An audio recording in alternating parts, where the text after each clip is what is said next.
Resource आज हम बात करेंगे कि वो लाइंस जो कि एक्स एक्सिस के पैरेलल हो या वाई एक्सिस के पैरेलल हो, या फिर जो जहाँ पे जो है स्लोप का कॉन्सेप्ट होता है या इंटरसेप्ट का कॉन्सेप्ट होता है, उनको हम ग्राफ पे किस तरह से प्लॉट करते हैं, ठीक है। उन इक्वेशंस के ग्राफ हम कैसे ड्रॉ करेंगे, ठीक है। सबसे पहले हम देखते हैं जहाँ पे हमारा एब्सिसा यानी एक्स जो है, एक्स कोऑर्डिनेट वो किसी कांस्टेंट के इक्वल हो। फर्ज करें यहाँ पे मैं एक लाइन ड्रॉ करता हूँ, ठीक है। चले यहाँ पे मैं एक लाइन यहाँ पे मैंने ड्रॉ की जो कि ये गिवन लाइन है, ठीक है। अब अगर मैं इसको स्टडी करूँ, ठीक है, और मैं यहाँ पे देखता हूँ जी कि इस लाइन का डिस्टेंस ओरिजिन यानी ओरिजिन से जो 0 0 पे है, ठीक है, 0 0 पोजीशन पे है, यहाँ से कितने फासले पे, तो मैं यहाँ से काउंट करूँगा 1 2 3 4, ठीक है। तो मुझे पता चला ये जो डिस्टेंस है, ठीक है, ये किसके इक्वल है, 4 के इक्वल है। अभी देखिए थ्रू आउट ये डिस्टेंस कांस्टेंट है। अगर आप यहाँ पे चेक करें, यहाँ पे भी डिस्टेंस कितना है, 4, ठीक है। इसी तरह यहाँ पे भी चेक करें तो यहाँ पे डिस्टेंस कितना है, 4। लेकिन आप देखें कि हर पॉइंट पे जो y की वैल्यू है वो चेंज हो रही है, हर पॉइंट पे y की वैल्यू चेंज हो रही है। अगर आप यहाँ पे चेक करें तो यहाँ पे y की वैल्यू जो है वो 4 0 है, यानी x4 और y 0, यहाँ पे x4 y1 2। तो हम यूँ बात कर सकते हैं कि यहाँ पे रियल नंबर्स की तमाम वो रियल नंबर जो कि इन बॉक्सेस के दरमियान में जो कि डेसिमल्स के अंदर है, रैशनल इररेशनल तमाम नंबर्स इसके ऊपर जो है वो y कोऑर्डिनेट के पाए जाते हैं। लेकिन अगर आप x कोऑर्डिनेट का देखें तो x कोऑर्डिनेट हर ऑर्डर पेयर के लिए क्या है, 4 है, ठीक है। तो हम यहाँ से ये बात कर सकते हैं कि हर वो लाइन जो कि जब एब्सिसा आपका किसी कांस्टेंट के इक्वल होगा, यानी x इज इक्वल टू 4 5 कुछ भी, ठीक है, तो उस केस में आपकी जो ग्राफ का जो ग्राफ बनेगा, वो जो लाइन होगी वो y एक्सिस के ऑलवेज पैरेलल होगी, ठीक है। अब ये डिपेंड करता है कि आपका x जो है, जो आपका a कांस्टेंट है, अगर a कांस्टेंट आपका ग्रेटर देन 0 है, ठीक है ना, अगर a कांस्टेंट आपका ग्रेटर देन 0 है तो आपकी जो लाइन बनेगी वो राइट हाफ प्लेन में, यानी जो आपका ग्राफ है उसके राइट हाफ प्लेन में, ठीक है, यानी फर्स्ट और फोर्थ क्वाड्रेंट के अंदर लाई करेगी। लेकिन अगर आपका a जो है वो लेस देन 0 हो, ठीक है, a जो है वो लेस देन 0 हो, ठीक है, तो इस केस में आपकी जो लाइन होगी वो सेकंड और फोर्थ क्वाड्रेंट में, नहीं लेफ्ट हाफ प्लेन के अंदर लाई करेगी, ठीक है, बिकॉज उसका डिस्टेंस चेंज हो जाएगा। तो ये लाइन हमेशा y एक्सिस के पैरेलल होगी। इसी तरह अगर आपका ऑर्डिनेट किसी कांस्टेंट के इक्वल हो, जैसे कि यहाँ पे गिवन है, अगर आपका ऑर्डिनेट किसी कांस्टेंट के इक्वल है तो यहाँ पे हम एक डिफरेंट कलर से लाइन लगा लेते हैं जी। हम फर्ज करें जी हमारे पास एक लाइन है जो कि रेड कलर में आप यहाँ पे देख सकते हैं, ठीक है, ये वो लाइन है, ठीक है। तो यहाँ पे इस लाइन को हमने इस लाइन की भी एरोज लगा दें ताकि शो करे लाइन एक्सटेंडेड है, आगे तक मूव करी, ठीक है। अब ये जो लाइन है जो मैंने रेड कलर पे यहाँ पे लगाई है, आप इसको देखें कि इसका भी अगर आप डिस्टेंस काउंट करें y से लेके, ठीक है, तो ये y से लेके जो इसका डिस्टेंस है ओरिजिन तक, ठीक है, ये क्या है, ये फिक्स है, कितना, 1 2 3 4, ठीक है।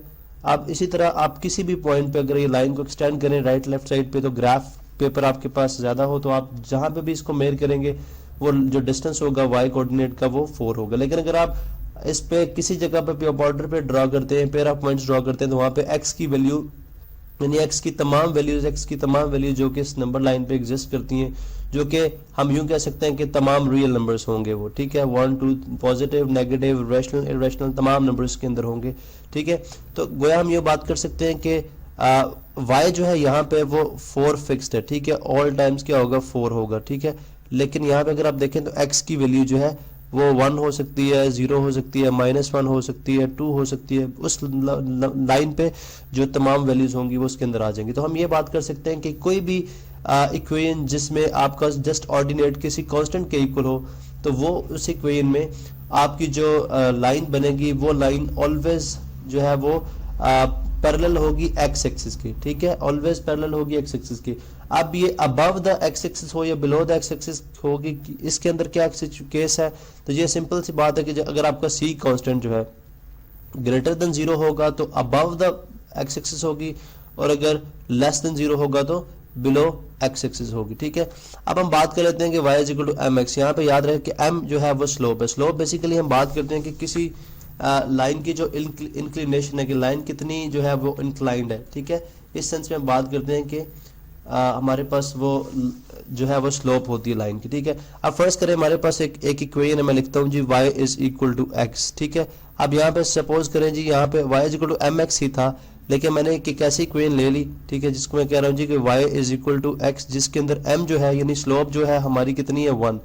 अब देखें y आपका x के इक्वल होगा, मतलब कि अगर x2 है, ठीक है, यहाँ पे हम कलर चेंज कर लेते हैं, अगर x2 है हमारा तो y भी कितना होगा 2, x3 है तो y को भी 3 होना चाहिए, अगर x -4 है तो y को भी -4, बिकॉज हमने बोला x जो है वो y के इक्वल है। तो इस केस में अगर आप देखें तो आपके पास जो पॉइंट्स बनेंगे यहाँ पे होगा एक point 1 1 y x2 y2 x3 y3 x, और इसी तरह अगर नेगेटिव में आ जाए, ठीक है, -1 में फिर -2 -2 -3 -3 -4 -4 एंड सो ऑन। तो यहाँ पे आप जो लाइन ड्रॉ करेंगे वो बेसिकली एक ऐसी लाइन है जो कि ओरिजिन से पास करती है, जो कि ओरिजिन से पास करती है, ठीक है। उस लाइन को यहाँ पे मैं ड्रॉ करता हूँ जी, कि वो ये लाइन होगी जो ओरिजिन से पास करती है और फर्स्ट और थर्ड क्वाड्रेंट को बाइसेक्ट कर रही है, ठीक है। तो अगर आपको याद हो, आपने जो राइट एंगल ट्रायंगल्स के अंदर यानी ट्रिग्नोमेट्री के अंदर भी ये बात पढ़ी है कि जब आपका tan थीटा 45 के इक्वल हो तो वो केस है जिसके अंदर x और y आपके जो यानी बेस परपेंडिकुलर दोनों क्या होते हैं, आपस में इक्वल होते हैं, ठीक है। तो ये भी वही केस है जिसमें x और y आपस में इक्वल नहीं, x कोऑर्डिनेट और y कोऑर्डिनेट आपस में इक्वल है, ठीक है, और इसकी स्लोप क्या है 0, बिकॉज इसमें कोई स्लोप नहीं है, ठीक है। अब सॉरी इसकी स्लोप हमने 1 रखी है, ठीक है। अब लेट्स से अब हम एक और कॉन्सेप्ट लेके आते हैं जो कि है y equal to mx plus c, जो कि इंटरसेप्ट का कॉन्सेप्ट है, ठीक है। अब इंटरसेप्ट के केस में इंटरसेप्ट बेसिकली क्या है कि अगर लेट्स सपोज मैं इस लाइन को एक्सटेंड करता हूँ, ऊपर की तरफ इसको मूव कराऊं, ठीक है, या इसको मैं नीचे की तरफ मूव कराता हूँ, तो इस केस में हमारा जो कॉन्सेप्ट है वो स्लोप का आएगा। स्लोप बेसिकली क्या होता है, जब कोई लाइन एक्स एक्सिस पे और वाई एक्सिस पे जिस पॉइंट पे एक्स एक्सिस और वाई एक्सिस पे टच करती है, उन पॉइंट से लेके ओरिजिन तक के डिस्टेंस को हम क्या बोलते हैं, ये हमारा जो है वो इंटरसेप्ट है, ठीक है। जैसे ये जो हाइट है आपकी, ठीक है, जहाँ पे मार्क कर रहा हूँ, यहाँ पे वाई एक्सिस पे जहाँ पे लाइन टच करिए, यहाँ से लेके ओरिजिन तक का डिस्टेंस ये हमारा वाई इंटरसेप्ट कहलाएगा, ठीक है, इंटरसेप्ट कहलाएगा। और इसी तरह से एक्स एक्सिस पे लाइन जहाँ पे टच करिए, यहाँ से लेके ओरिजिन तक का डिस्टेंस हमारा एक्स इंटरसेप्ट कहलाएगा, ठीक है। जब अमूमन हम इंटरसेप्ट की बात करते हैं तो हम उससे मुराद वाई ही लेते हैं, ठीक है। तो अब अगर आप देखें कि ये वो केस है जिसके अंदर आपका y is equal to m x plus c यानी इंटरसेप्ट भी आ गई है, ठीक है। अगर आप पिछले केस में देखें तो हमने m इज इक्वल टू 1 लिया था और हमने ये सपोज किया था जो हमारी इंटरसेप्ट है, ठीक है, वो किसके इक्वल है, 0 के इक्वल। यानी अगर हम यहाँ पे लिखना चाहें कि y is equal to m x plus 0 में लिख सकता हूँ, ठीक है, इस इक्वेशन के लिए, जिससे ये जाहिर था कि वो लाइन चूंकि ओरिजिन से पास कर रही थी इसलिए उसका इंटरसेप्ट क्या था 0। लेकिन जब हमने लाइन को अबव एक्सटेंड किया, ठीक है, ऊपर एक्सटेंड किया, तो ये सी इंटरसेप्ट आ गया, ठीक है। इसी तरह अगर आप एक्स इंटरसेप्ट भी यहाँ पे आप फाइंड आउट कर सकते हैं। मैं यहाँ पे एक इक्वेशन लेता हूँ, अगर आप इसको देखें तो इंटरसेप्ट कितनी है 1 2 3, ठीक है। इसी तरह वाई इंटरसेप्ट भी 3 है और एक्स इंटरसेप्ट देखें 1 2 3। और ये याद रहे कि सिर्फ ये उस इक्वेशन के लिए जिसके अंदर हमने इसके अंदर भी स्लोप हमारी कितनी है 1, बिकॉज उसी इक्वेशन को हमने जस्ट इसकी इंटरसेप्ट चेंज कराई है, ठीक है। अब ये इक्वेशन किस तरह से बन सकती है, y is equal to x, because intercept जो स्लोप है इसकी 1 है, इसलिए y is equal to x plus कितना 3, बिकॉज y इंटरसेप्ट जो यहाँ पे है वो उसका डिस्टेंस क्या है 3, ठीक है।